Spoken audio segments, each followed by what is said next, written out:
वाणी सारी गर्ल्स के साथ कॉलेज से बाहर निकल गई। यहाँ अतुल भी कुछ मायूस सा होकर कैंटीन में आकर बैठ गया।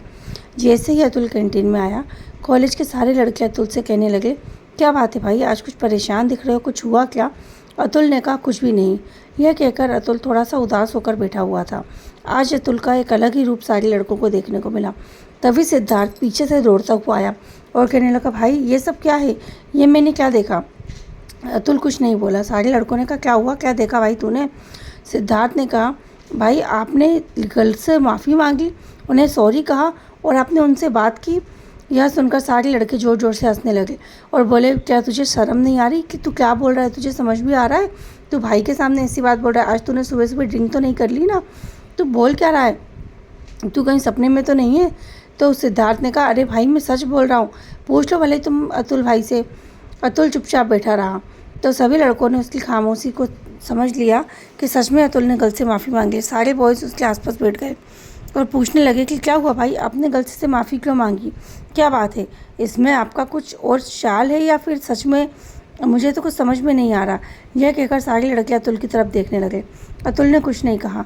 सिर्फ अतुल ने अपनी जेब से अपना वॉलेट निकाला और कहा, ये लो मेरा वॉलेट, और इस कैंटीन में से आज तुम्हें जो भी खाना है तो मेरी तरफ से सब खा सकते हो और पेमेंट इस वॉलेट में से करना। यह देखकर सारे बॉयज़ खुश भी हुए और हैरान भी हुए। हालांकि अतुल बहुत बड़े बाप का बेटा था। उसके पास पैसे की कभी किसी चीज़ की ना तो कोई कमी थी और ना ही पैसा खर्चा करने की कोई मनाही। पर फिर भी अतुल कभी अपने दोस्तों पर फालतू का खर्चा नहीं करता था। बहुत ज़रूरी हो तभी वो खर्चा करता था। इनफैक्ट अपने ऊपर भी वो उतना खर्चा नहीं करता था। पर आज जब अतुल ने अपना पूरा वॉलेट उठाकर सारे दोस्तों के सामने रख दिया और कहा, जो खाना है खा लो, यह देखकर सारी फ्रेंड्स को बहुत आश्चर्य हुआ। उन्हें यह भी लगा कि वो ये वॉलेट लें कि ना लें, क्योंकि अतुल के मूड का कोई भरोसा नहीं था। कब वो खुश हो जाए, कब नाराज़ हो जाए, कुछ समझ नहीं आता था। और आज उसने गलती से माफ़ी मांगी। इसके पीछे अतुल की कोई चाल थी या वाकई में वो ठीक हो रहा था? उनको समझ में नहीं आया सारे बॉयज़ को। खैर, अतुल ने कहा था तो सभी बॉयज़ ने जमकर ट्रीट की। यहाँ वाणी घर पर पहुँच गई। शिल्पा आज वाणी की फेवरेट डिश बना रही थी। शिल्पा आज कोई भी कमी नहीं छोड़ना चाहती थी। जैसे ही वाणी घर में घुसी, उसे अच्छी अच्छी डिशेस की खुशबू आने लग गई। शिल्पा ने जैसे ही वाणी की आवाज़ सुनी, वो तुरंत किचन से बाहर आ गई। वाणी ने शिल्पा के दोनों हाथ पकड़े और ज़ोर ज़ोर से उसे घुमाने लगी और कहने लगी, छोटी माँ, आज मैं बहुत बहुत बहुत खुश हूँ। आज मेरे एग्ज़ाम ख़त्म हो गए। फाइनली मेरा ग्रेजुएशन कंप्लीट हो गया और अब आप देखना, अब मैं बहुत कुछ करूँगी। मैंने सोच रखा है, मैं बहुत बड़ी इंटीरियर फैशन डिज़ाइनिंग बनूँगी। मैं बहुत कुछ करूँगी माँ। मेरी सारी लाइन पूरी क्लियर है। अब बस आगे की पढ़ाई के लिए मुझे सोचना पड़ेगा। मुझे 1-2 साल का कुछ कोर्स करना है, उसके लिए मुझे बाहर जाना पड़ेगा। उसके बाद मैं जो भी काम करूँगी वो यहीं आपके पास रहकर करूँगी, क्योंकि मैं आपसे दूर रह ही नहीं सकती।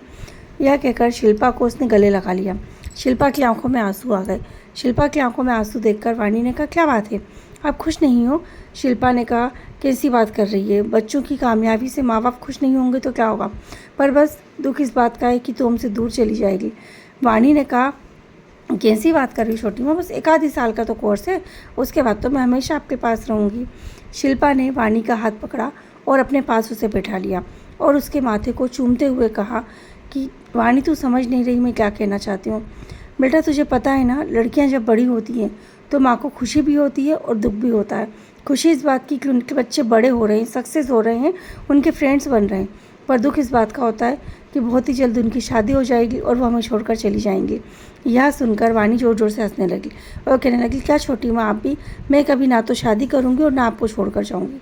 मैं हमेशा आपके साथ रहूँगी। यह सुनकर शिल्पा मुस्कुराने लगी। अब आगे की कहानी सुनने के लिए जानते रहिए हमारे कहानी का आगे का भाग, नीम का पेड़। Thank you.